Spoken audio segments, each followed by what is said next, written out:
ಮಹಿಳಾ ಮಹಾವಿದ್ಯಾಲಯಕ್ಕೆ 2 ಚಿನ್ನದ ಪದಕ, ಐಚ್ಛಿಕ ಕನ್ನಡದಲ್ಲಿ ಹ್ಯಾಟ್ರಿಕ್ ಸಾಧನೆ.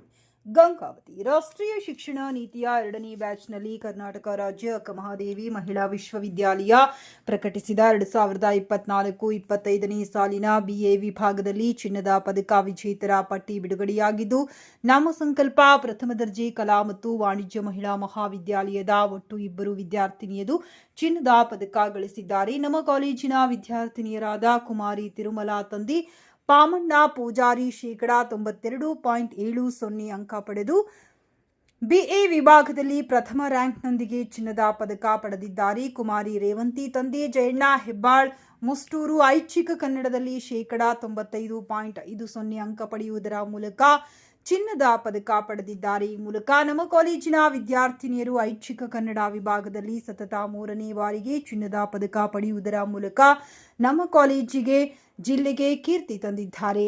ಈ ವಿದ್ಯಾರ್ಥಿನಿಯರಿಗೆ ಹಾಗೂ ಪಾಲಕರಿಗೆ ತುಂಬ ಹೃದಯದ ಹಾರ್ದಿಕ ಅಭಿನಂದನೆಗಳು. ಈ ಸಂದರ್ಭದಲ್ಲಿ ಕಾಲೇಜಿನ ಆಡಳಿತ ಮಂಡಳಿಯ ಅಧ್ಯಕ್ಷರಾದ ಶ್ರೀ ಹೇಮಂತರಾಜ್ ಜಿ ಕಲ್ಮಂಗಿ, ಕಾರ್ಯಾಧ್ಯಕ್ಷರಾದ ಶ್ರೀ ನಾಗರಾಜ್ ಎಸ್ ಗುತ್ತೇದಾರ್, ಉಪಾಧ್ಯಕ್ಷರಾದ ಡಾಕ್ಟರ್ MR ಮಂಜುಸ್ವಾಮಿ, ಕಾರ್ಯದರ್ಶಿಗಳಾದ ಶ್ರೀ ಬಸವರಾಜ್ ಎಲ್ ಕೆಸರಟ್ಟಿ, ಕೋಶಾಧ್ಯಕ್ಷರಾದ ಶ್ರೀ ಮಲ್ಲಿಕಾರ್ಜುನ್ ಸಿಂಗನಾಳ್, ನಿರ್ದೇಶಕರಾದ ಡಾಕ್ಟರ್ ಅಮಿತ್ ಕುಮಾರ್ ರೆಡ್ಡಿ ಹಾಗೂ ಪ್ರಾಚಾರ್ಯರಾದ ಶ್ರೀ ಬಸಪ್ಪ ಶಿರಿಗೇರಿ ಹಾಗೂ ಮಹಾವಿದ್ಯಾಲಯದ ಎಲ್ಲ ಪ್ರಾಧ್ಯಾಪಕರು ವಿದ್ಯಾರ್ಥಿಗಳಿಗೆ ಅಭಿನಂದನೆ ಸಲ್ಲಿಸಿ ಅವರ ಭವಿಷ್ಯ ಉಜ್ವಲವಾಗಲೆಂದು ಶುಭ ಹಾರೈಸಿದರು.